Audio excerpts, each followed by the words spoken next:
मो ओंकार कोणे अनुकोणे निश्वासे प्रश्वासे आउ प्रतिस्थान रे रहिथिबा मो ओंकार मोर ना आदि अछि ना अंत ना एपट अछि ना सेपट तथापि भी मु स्थूल नुहे सूक्ष्म निजर एई सूक्ष्मता नारदंक रूपरे धारण करी मु जेतेबेले राहुंक निकटरे पहुंचिले तांकु समुद्र मंथन निमंते राजी हेबाकू पड़िला। शंकाग्रस्त राहुंकु भगवान शंकर भी समुद्र मंथन निमंते प्रेरण कले। एमिति भावे समुद्र मंथनर योजना को अंतिम रूप दियागला। ये अप्सरा ना आउ किए सुंदरी ये स्वर्गरु आसिला समुद्ररु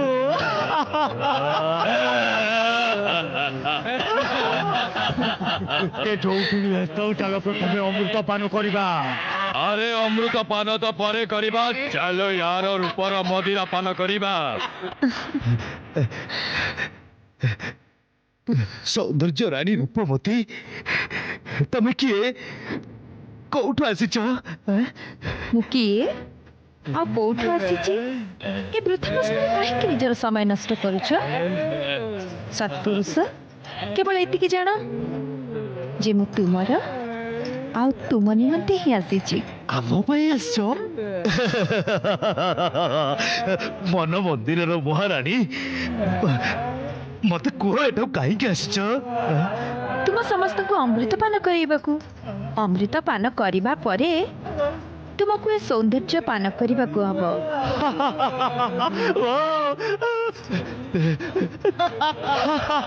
ताले ताले मद्यपान करेबो धर अमृत भली पवित्र चीज को पान करिबा पूर्वरु निजे पवित्र हबा आवश्यक।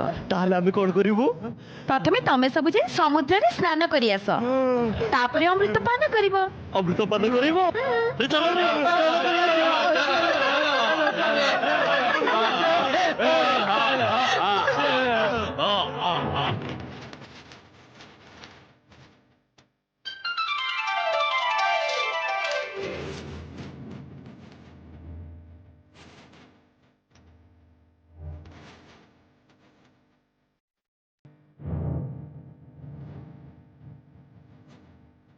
ये देवता नुहे राक्षस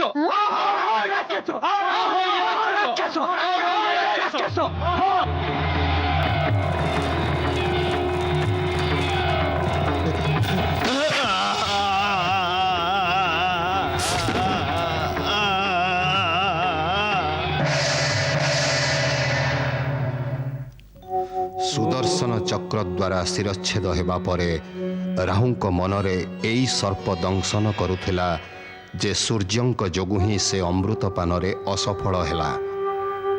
सेतेबेळठू से प्रतिशोध बसत सूर्यंको ग्रास करी आसुछंती। असुरंकर पाताल पलायन परे देवगणंकर स्वर्ग उपरे अधिकार हेइगला। आउ विष्णु लक्ष्मींक सहित वैकुंठ लोकरे प्रतिष्ठित हेइगले।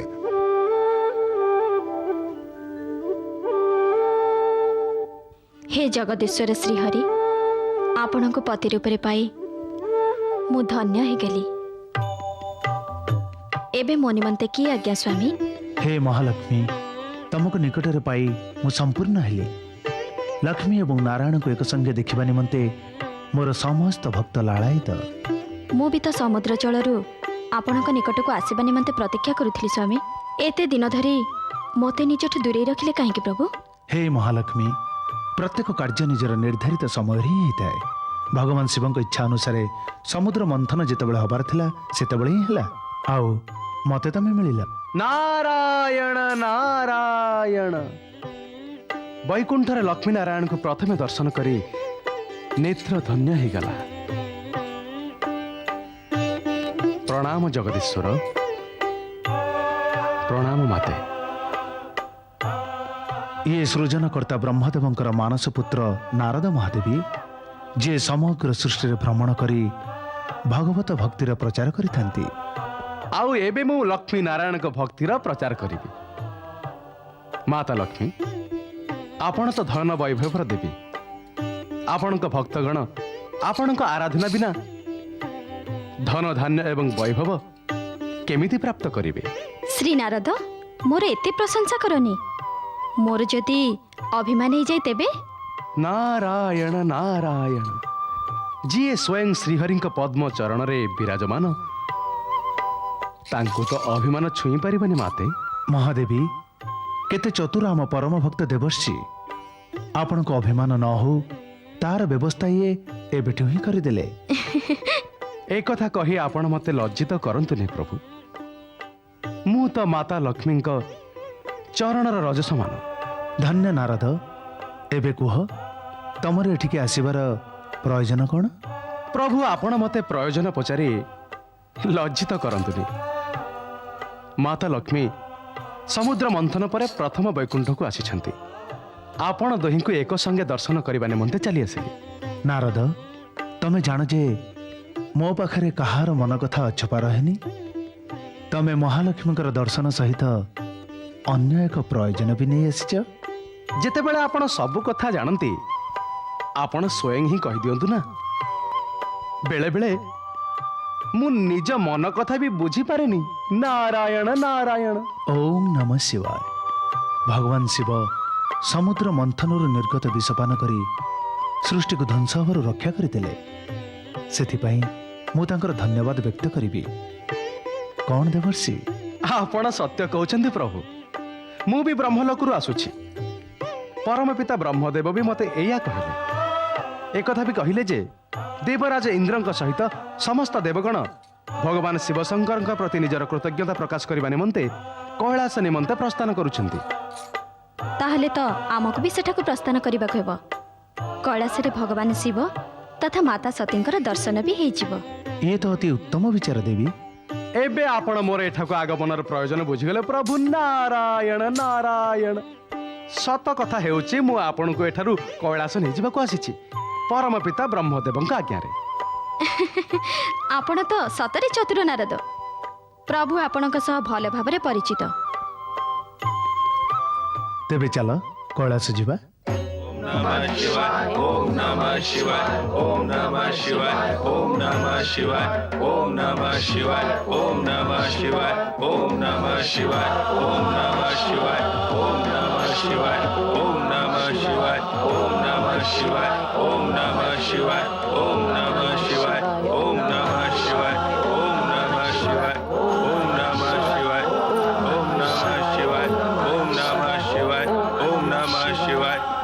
त्रिलोकनाथ भगवान शिव शंकरंकर ଚରାଚର ପତି ଦେବାଦିଦେବ ମହାଦେବଙ୍କର ଶକ୍ତି ରୂପିଣୀ ଦେବୀ ସତୀଙ୍କର भूतनाथ भगवान शिव शंकरंकर ହେ ସଦାଶିବ, ଜନ କଲ୍ୟାଣ ନିମନ୍ତେ ଆପଣ ନିଜ କଣ୍ଠରେ ଗରଳ ଧାରଣ କରି ସୃଷ୍ଟିର ସମସ୍ତ ପ୍ରାଣୀଙ୍କୁ ରକ୍ଷା କରିଛନ୍ତି। ଆମ ସମସ୍ତଙ୍କ ପକ୍ଷରୁ ଆପଣଙ୍କୁ କୋଟି କୋଟି ପ୍ରଣାମ। ब्रह्मदेव, आमे श्रीहरि विष्णु प्रति कृतज्ञ रहा उचित। से प्रथमे कच्छप तापरे मोहिनी रूप धारण कले, राहु को बध कले, आउ अमृत को रक्षा कले। ସମୁଦ୍ର ମନ୍ଥନର ସଫଳ ଆୟୋଜନ ନ୍ୟାୟ ଏବଂ ନୀତିର ସାର୍ଥକତା ସିଦ୍ଧ କରିଛି ଭୋଳାନାଥ। ଦେବତାଙ୍କୁ ସ୍ୱର୍ଗ ମିଳିଲା, ଆଉ ଅସୁରଙ୍କୁ ତାଙ୍କର କର୍ମଫଳ। ଶ୍ରୀହରି, ସବୁଠୁ ଅଧିକ ଲାଭ ତ ଆପଣଙ୍କର ହେଇଛି। ଭଗବତୀ ଲକ୍ଷ୍ମୀ ତ ଆପଣଙ୍କୁ ପ୍ରାପ୍ତ ହେଲେ। ଦେବୀ ସତୀ, ସତ୍ୟ ହେଉଛି ଯେ ମୋତେ ଶ୍ରୀହରି ପ୍ରାପ୍ତ ହେଲେ। ତାଙ୍କଠୁ ଅଧିକ ଲାଭ ତ ମୋର ହେଇଛି। ନାରାୟଣ ନାରାୟଣ। ଲାଭ କ୍ଷତିର ବିଚାରରେ ଆମେ ସମସ୍ତେ ଏ କଥାକୁ ଭୁଲି ଯାଉଛେ ଯେ ସମୁଦ୍ର ମନ୍ଥନର ସର୍ବପ୍ରଥମ ବିଚାର ପରମ ପିତା ବ୍ରହ୍ମଙ୍କର ଥିଲା। ମାତା ସରସ୍ୱତୀଙ୍କ ସୁମଧୁର ବୀଣାର ଝଙ୍କାରରେ ଯଦି ପରମ ପିତା ବ୍ରହ୍ମଙ୍କର ସୃଜନଶୀଳତା ଜାଗ୍ରତ ହୋଇନଥାନ୍ତା, ତେବେ ସମୁଦ୍ର ମନ୍ଥନ ହୋଇପାରିନଥାନ୍ତା। ଥାଉ ନାରଦ ଥାଉ, ନିଜ ମତିର ଗତିକୁ ଧୀର କର ଆଉ ବିଚାର କର। ବ୍ରହ୍ମଦେବଙ୍କ ପ୍ରେରଣା ଆଉ ଶ୍ରୀହରି ବିଷ୍ଣୁଙ୍କ ସହଯୋଗ ପରେ ବି ସେ ଗରଳ ନିମନ୍ତେ ସମୁଚିତ ନିରାକରଣ ବାହାରି ନଥିଲେ ସମୁଦ୍ର ମନ୍ଥନର ପ୍ରୟୋଜନ, ଉଦ୍ଦେଶ୍ୟ ଏବଂ ସମୁଦ୍ରରୁ ପ୍ରାପ୍ତ ଅନ୍ୟ ରତ୍ନର କ'ଣ ଅବସ୍ଥା ହେଇଥାନ୍ତା? माता सरस्वती शिवଙ୍କ योगदानर शिष्टता तो निर्विवादीय। अंतरे संकट एवं विकट स्थिति को भोलानाथ ही संभाली नेले। देवराज मोर स्तुति करने अपेक्षा समुद्र मंथनर आयोजन एवं संपूर्ण प्रक्रिया किछि शिक्षा ग्रहण कले आमर सफलता तथा मंथन कार्य सार्थक हो। अर्थात सद्गुण सुफल दे थाए आउ तमगुण कुफल। असुर शक्ति सुविधा एवं साधन संपन्न हे भी पराजयर मुह देखिले आउ देवगण विजयी हेले। भविष्य सचेतन एवं सावधान रहिबा आम पई आवश्यक देवराज। स्वामी आपणक अंतिम शब्दरु तो एमिति लागुची जेमिति आपण समस्त को विदाय देबा इच्छुक, किंतु मो ना तो भगवती लक्ष्मी को मन भरी देखिछि और ना देवी सरस्वती को सह किछि चर्चा करिछि। नारायण नारायण चर्चा जेते बेले दुई जण देवी चर्चा करती वातावरण रे कंपन सृष्टि होता है। आउ एठार तो तीन तीन जण देवी चर्चा करिवे। नारायण नारायण। नारद माते निज जिह्वारे सिकुड़ी लगा। माता जदि मु निज मुख बंद रखे तेबे श्रीहरिंको जप केमिति करिवि? नारायण नारायण। देवर्षि एबे केवल नारायण को जपरे कार्य पूर्ण हबनी, एबे तो नारायणी को जप करबा को पड़िबो। नारायणी तो नारायण को मध्य रे विलीन माता। कौन माता लक्ष्मी सत्य ना? समुद्र मंथनर सफलता निमित्त भगवान शंकरଙ୍କ निकटरे कृतज्ञता प्रकाश निमंते समस्त देवगण कैलासरे उपस्थित हेले।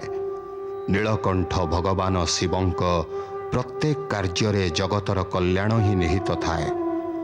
आउ सृष्टिकर्ताଙ୍କ जगतरे दक्ष प्रजापतिଙ୍କ 27 जन कन्या निज हित निमंते पूजा अर्चना समापन परे महलरे प्रवेश कले। बहुत आनंद मिला।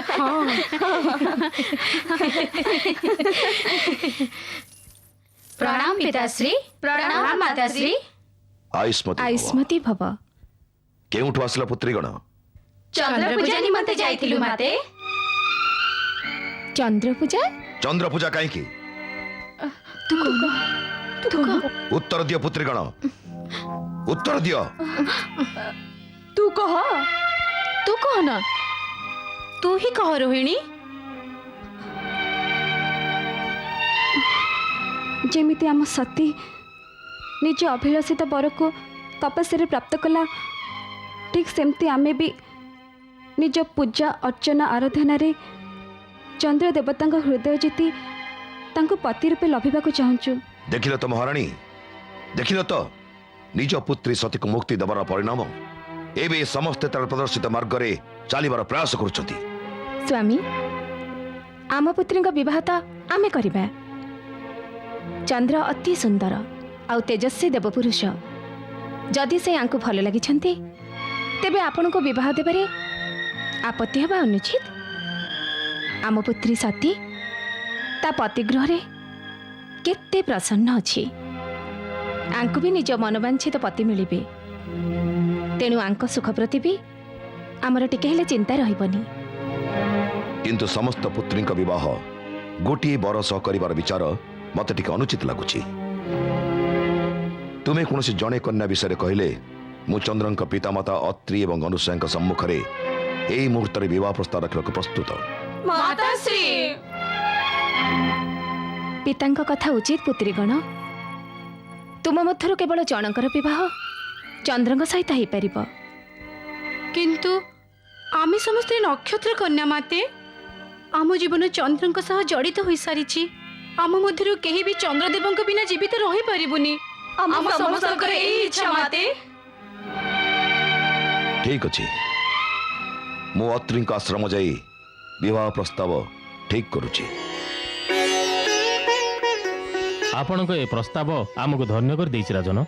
महिमाशाली राजन दक्ष प्रजापति 27 पुत्री आम पुत्रवधू हेई ए आश्रमर शोभा बढ़ेबे, ये आम निमंते हर्ष और गौरवर कथा। ଗୌରବ ତ ଆପଣ ବଢ଼ାଇଛନ୍ତି ଋଷିବର।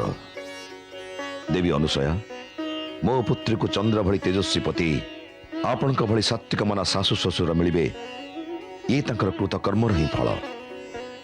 ଏବେ ଆପଣ ଆଜ୍ଞା ଦିଅନ୍ତୁ। ବିବାହର ଶୁଭମୁହୂର୍ତ୍ତ ନିଶ୍ଚିତ ହେବା ମାତ୍ରକେ ଆପଣଙ୍କୁ ସୂଚନା ଦେବି। ଯାହା ଆପଣ ଉଚିତ ଭାବିବେ। ପ୍ରଣାମ ଋଷିବର। ପ୍ରଣାମ ଦେବୀ ଅନୁସୟା। ପ୍ରଣାମ।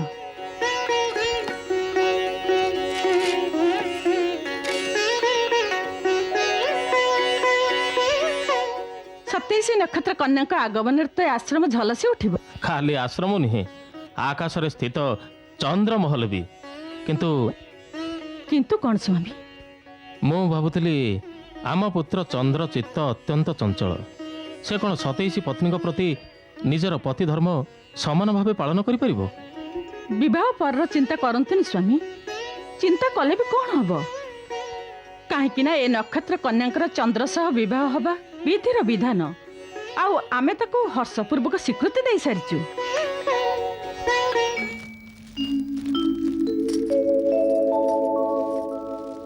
रूपोद्यान प्रफुल्ल प्राय कलिका राकेन्दुनिम्बानना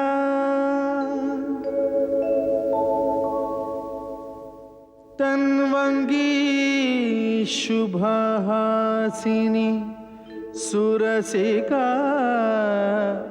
क्रीडा कला संरतिः शोभा वारिधिनी सुमूल्यमणिकी लावण्य लीलामयी शंछाया मृदुभाषिणी मृगदृगी भूयात् सदा मङ्गलम्।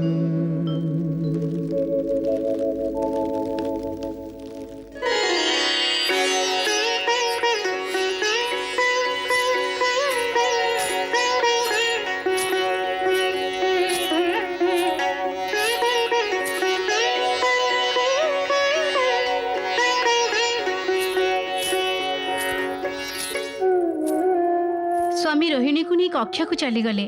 ଆମ ସହ କଥା ବି ହେଲେନି। ଆମେ କ'ଣ କଥା ହେବାର ଯୋଗ୍ୟ ବି ନଥିଲୁ? ଆମକୁ କିଛି ଆଦେଶ ନ ଦେଇ ଚାଲିଗଲେ।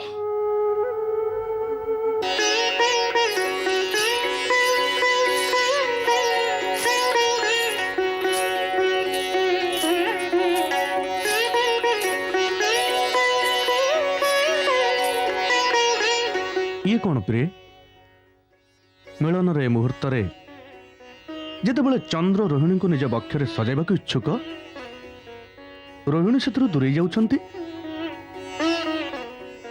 ମୁଁ କ'ଣ ତୁମର ପ୍ରିୟ ନୁହେଁ? ଆପଣଙ୍କ ଭଳି ସୁଦର୍ଶନ ପତିକି ପ୍ରାପ୍ତି ପରେ ଭଲା କେଉଁ ପତ୍ନୀ କଥା କହିବ? କିନ୍ତୁ ଆପଣଙ୍କ ପ୍ରେମ ଗ୍ରହଣ କଲାବେଳେ ମୋ ମନରେ ଏମିତି ଭାବନା ଆସିଛି ଯେମିତି ମୋ ଭଉଣୀମାନଙ୍କର ପ୍ରେମ ଅଂଶ ତାଙ୍କଠୁ ଛିନ୍ନ କରୁଛି। ପ୍ରିୟ, ପତ୍ନୀ ହେବା ଏକ ଧର୍ମ, ପ୍ରେମିକା ଏକ ଭାବ। ତୁମ ଭଉଣୀମାନେ ମୋ ପତ୍ନୀ ଅବଶ୍ୟ, କିନ୍ତୁ ପ୍ରେମ ତ କେବଳ ମୁଁ ତୁମକୁ ହିଁ କରୁଛି। ରାତ୍ରିର ଏ ମୁହୂର୍ତ୍ତ କଥାରେ କଥାରେ ନଷ୍ଟ କରିବାକୁ ନୁହେଁ ପ୍ରିୟ। ଚାଲ ବିହାର କରିବା। ଏବେ ଆପଣ କହିଲେ ଯେ ପତ୍ନୀ ହେବା ଗୋଟେ ଧର୍ମ, ଠିକ୍ ସେମିତି ପତି ହେବା ବି ଗୋଟେ ଧର୍ମ। ଆଉ ସେ ଧର୍ମ କହୁଛି ଯେ ନିଜ ପ୍ରେମକୁ ସମସ୍ତ ପତ୍ନୀଙ୍କ ମଧ୍ୟରେ ସମାନ ରୂପେ ବିତରଣ କରାଯାଉ। କିନ୍ତୁ ଆପଣ ମୋ ଅନ୍ୟ ଭଉଣୀକୁ ପ୍ରେମ ପିପାସାରେ ଛାଡ଼ି ଉଚିତ କଲେନି। ତାଙ୍କ ଦଶା ସେହି ଚକରି ପରି ହୋଇଯାଇଛି ଯେ ଚନ୍ଦ୍ର ନିମନ୍ତେ ସର୍ବଦା ବ୍ୟାକୁଳ ଥାଏ। ଏମିତି ମନେ ହେଉଛି ଯେ ଆମ ସମସ୍ତଙ୍କଠୁ ଅଧିକ ପ୍ରେମ ସ୍ୱାମୀ ରୋହିଣୀ କି କରନ୍ତି। ବିବାହ 27 ଦକ୍ଷ ପୁତ୍ରୀଙ୍କ ସହ ଆଉ ପ୍ରେମ କେବଳ ଜଣକ ସହ, ଇଏ ତ ସମ୍ପୂର୍ଣ୍ଣ ଅନ୍ୟାୟ। ଏ ଅନ୍ୟାୟ ଅସହନୀୟ, ଦୁଃଖଦାୟକ। ଆମ ଜୀବନ କ'ଣ ପ୍ରତି ପ୍ରେମ ପ୍ରାପ୍ତି ନିମନ୍ତେ ଏମିତି ବ୍ୟାକୁଳ ହେବ? ନା, पति प्रेम प्राप्ति निमंते आमको किछि ना किछि उपाय କରିବାକୁ हेबो उद्यम କରିବାକୁ हेबो आमे स्वामी प्रेम पात्री हेबा प्रेम पात्री अवश्य हेबा सेतेबेलठू तुमको प्राप्त करिवार कामना रे मो दग्ध हेउची जेतेबेलठू तुमको प्रथम करी देखिली आउ एबे जेतेबेले मिलन एते निकटतर तुमे तर्क पर तर्क करी चलिछ ମୁଁ ତ କେବଳ ଏତିକି କହିଲି ଯେ ପତି ରୂପରେ ନିଜର ଅନ୍ୟ ପତ୍ନୀକୁ ଉପେକ୍ଷା କରିବା ଆପଣଙ୍କ ଧର୍ମ ନୁହେଁ। प्रेम धर्म कर्म जाति अजाति रीति नीति किछि भी जानेनी प्रेमर परिभाषा तो सबुठु अनन्य ही थाए आउ जदि तुमे ए परिभाषार अर्थ बुझीजिब तेबे निश्चय मुक्त शिकुली भली मो पछे पछे टाणी ही आसीब।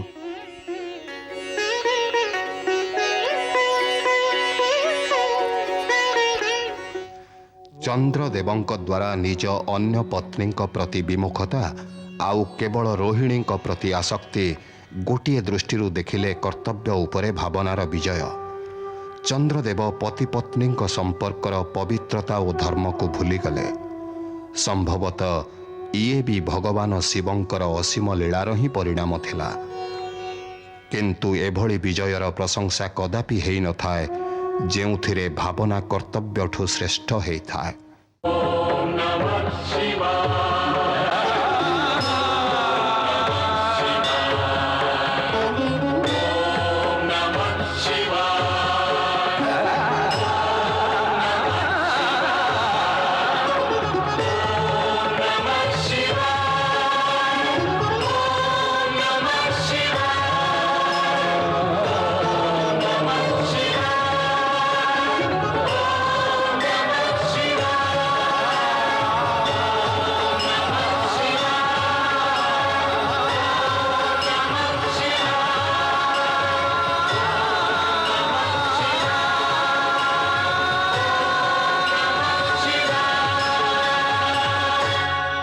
ओम नमः शिवाय शिवाय